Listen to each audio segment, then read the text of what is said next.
ఓం శ్రీ గురుభ్యో నమ. గం గణాధిపతయే నమ. శ్రీమాత్రే నమ.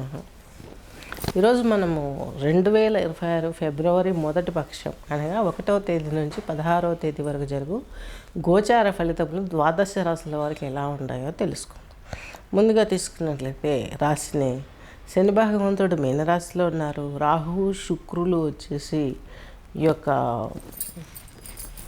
కుంభరాశిలో ఉన్నారు. నెక్స్ట్ రవి కుజులు వచ్చేసి ఈ యొక్క మకర రాశి సంచారం చేస్తున్నారు. అలాగే బృహస్పతి వచ్చేసి మిథున రాశి, చంద్రుడు వచ్చేసి కర్కాటక రాశి, కేతు వచ్చేసి సింహరాశిలో సంచరిస్తున్నారు. అలాగే మనకు మొదటి పక్షంలో 3వ తేదీన కుంభంలోకి బుధుడు వెళ్తాడు. అలాగే 5వ తేదీ కుంభంలోకి శుక్రుడు వెళ్తాడు. 13వ తేదీ ఈ పక్షాంతంలో రవి కుంభంలోకి వెళ్తాడు, ఈ యొక్క మకర రాశి వదిలి. ఈ విధంగా మనకు గోచారం ఉంది కాబట్టి కన్యారాశి, కన్యాలగ్నం. ఇక్కడ ఉత్తర నక్షత్రం 3 పాదాలు, హస్త 4, చిత్త 2 పాదాలు కలిపి కన్యారాశి, కన్యాలగ్నం కిందకి వర్తిస్తుంది.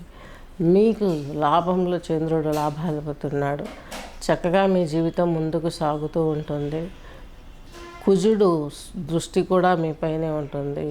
ఈ యొక్క కన్యారాశి వారికి, కన్యాలగ్నం వారికి వ్యయంలో కేతు ఉన్నారు. మోక్ష వాంఛ పెరుగుతుంది. లాభంలో చంద్రుడు ఉన్నాడు. తల్లి ద్వారా వచ్చిన సుఖాలు, తల్లి ద్వారా పొందే మీరు ఆనందం, ఇవన్నీ మీకు ఎంతో బాగుంటుంది. పుష్పాలు, పూల తొంటలు పెంచే వారికి ఇది మంచి పీరియడ్ అని చెప్పాలి. అలాగే తెల్లని వస్త్రధారణ, అలాగే ముత్యాలు వ్యాపారం చేసేవారికి కూడాను చాలా బాగుంటుంది. పల్స్ అవన్నీ మీరు బిజినెస్ చేసే రంగం వారికి చాలా బాగుంటుంది. నెక్స్ట్ రాహువు వచ్చేసి మీకు 6వ ఇంట్లో ఉన్నాడు. ఈయన మూలంగా మీకు మంచి జరిగే అవకాశాలు స్పష్టంగా గోచరిస్తున్నాయి. శుక్రుడు మీకు 6వ ఇంట్లో ఉండడం అంత మంచిది కాదు. కుజుడు 6లో యోగిస్తాడు. రవి భగవంతుడు 13 నుంచి మీకు ఆ 2 రోజులు, మిగతా గడిచే 2 రోజులు ఈ పక్షం చివరిలో ఆయన ఎంటర్ అయ్యి ఇక్కడ ఉన్న సమస్యలు ఏంటో చూసి కొంచెం సెట్ చేసేస్తాడు 6లో యోగించి. బుధుడు కూడా అక్కడే ఉంటాడు కాబట్టి బుధాదిత్య యోగం అంటే బిజినెస్లో కూడా మీరు రావగలిగిస్తారు. అలాగే పాలిటిక్స్ రంగంలో ఉన్న వారికి చాలా వరకు మంచి జరిగే అవకాశాలు స్పష్టంగా గోచరిస్తున్నాయి. ఆదిత్య హృదయాన్ని పారాయణ చేసుకోవాలి. ఎందుకంటే రాహు వక్రగ్రహము, క్రూరగ్రహము. ఈ గ్రహానికి శాంతి జరగాలంటే దేవి అమ్మవారిని ఆరాధించాలి. యోగా పరంగా సూర్య నమస్కారాలు చేసుకొని, గాయత్రి ఉపాసన చేసుకొని చక్కగాను ఇంకా దుర్గా కనకదార స్తోత్రం లక్ష్మికిను శుక్రుడు ఉన్నాడు కాబట్టి మీ రాశికి 6లో ఉన్నప్పటికీ యోగించాడు కాబట్టి శుక్రుడు అమ్మవారికి కనకదార స్తోత్రం పారాయణం చేసి రాహుకాలంలో చేసినట్లయితే రాహు కంప్రెస్ అయిపోతుంది. నెగిటివ్ పాయింట్స్ అన్నీ కంప్రెస్ అయిపోతాయి. రాహుకాలం శుక్రవారం రోజు 10:30 నుంచి 12 వరకు ఉంటుంది. ఈ సమయంలో చక్కగా మీరు అమ్మవారికి పసుపు కుంకుమలతో పూజ చేసుకొని, పుష్పాలు అవన్నీ పెట్టేసుకొని, నిమ్మకాయలు మాల వేశారంటే విగ్రహానికి మీకు ఇంకా దోషం నివృత్తి జరుగుతుంది. రాహువు నుంచి వచ్చే నెగటివ్ కంప్రెస్ అవుతుంది ఈ యొక్క కన్యారాశి, కన్యాలగ్నం వారికి. అలాగే నెక్స్ట్ వచ్చేసి మీకు కుజుడు వచ్చేసి కన్యారాశి, కన్యాలగ్నం వారికి 5th హౌస్లో ఉన్నారు. ఈ 5th హౌస్లో ఉన్నటువంటి కుజుడు పెద్దగా పాజిటివ్ని ఇవ్వడు.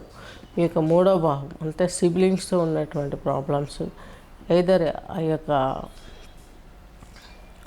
అష్టమాధిపతి ప్రయాణాలలో జాగ్రత్త వహించాల్సిన అవసరం ఎంతైనా ఉంటుంది.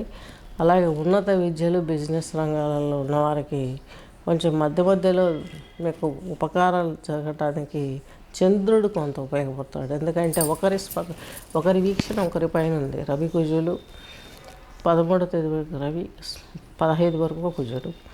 వీరి వీక్షణ కర్కాటకం పైన ఉంటుంది. కర్కాటకంలో ఉన్న చంద్రుని వీక్షణ మీకు ఈ 2 రోజులు ఉంటుంది. తర్వాత రాశిలో 2 రోజులకు ఒకసారి ఆయన రాశి మారుతుంటారు కాబట్టి అక్కడి ఫలితాలు కూడా అక్కడనే వచ్చే అవకాశాలు స్పష్టంగా ఉన్నాయి.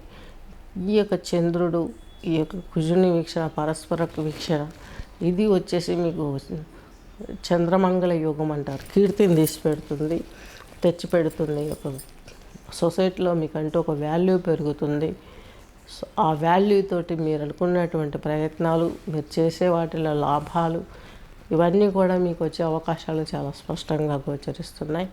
ఏది ఏమైనప్పటికీ మీరు చేసుకోవాల్సింది సుబ్రహ్మణ్య ఆరాధన చేసుకోవాలి. అష్టమాధిపతి, తృతీయాధిపతి కాబట్టి ఇక కన్యారాశి, కన్యాలగ్నం వారికి మంగళవారం రోజు కనీసం కనకాంబరం మాల అయినా ఆ కుజునికి వేయాలి, రాహువుకి వేయాలి. ఇవి రెండే మీకు ఎక్కువ ఇబ్బంది పెట్టే గ్రహాలు. 6లో ఉన్నప్పటికి కూడాను యోగిస్తాయని చెప్పినప్పటికి కూడాను కొంచెం ఇబ్బంది అనేది 5th హౌస్లో ఫేస్ చేస్తున్నాము. అలాగే 6వ ఇంట్లో రాహు ఉండడం మంచిది కానీ శుక్రుడు మంచిది కాదు కాబట్టి ఇందు మూలంగా మనం 5వ తేదీ నుంచి శుక్రుడు కుంభంలోకి వస్తాడు కాబట్టి ఈ 10 రోజులు కూడా మనకు కొంచెం ఇబ్బంది ఉంటుంది. అలాగే మీరు ఏం చేయాలంటే ఒకసారి ఈ యొక్క మహారాష్ట్రలో ఉన్నటువంటి అమ్మవారి దగ్గరికి, లక్ష్మీదేవి దగ్గరికి, కొల్హాపురే మహాలక్ష్మి శక్తిపీఠం ఉంటుంది. అక్కడికి ఒకసారి వెళ్ళొచ్చారంటే ఈ సంవత్సరంలో వచ్చే మీకున్న నెగిటివ్ ప్లానెట్స్ కొంచెం ఇబ్బంది లేకుండా ఉండే అవకాశాలు ఉన్నాయి. ఎందుకంటే 6వ ఇంట్లో మీకు సంవత్సరాంతం వరకు కూడాను రాహువు డిసెంబర్ 6వ తేదీ వరకు కూడాను ఈ యొక్క కుంభరాశిలోనే ఉంటారు. ఆయనతో చాలా నెగిటివ్స్ వచ్చే అవకాశాలు ఉన్నాయి, గమనించగలరు. స్వస్తి.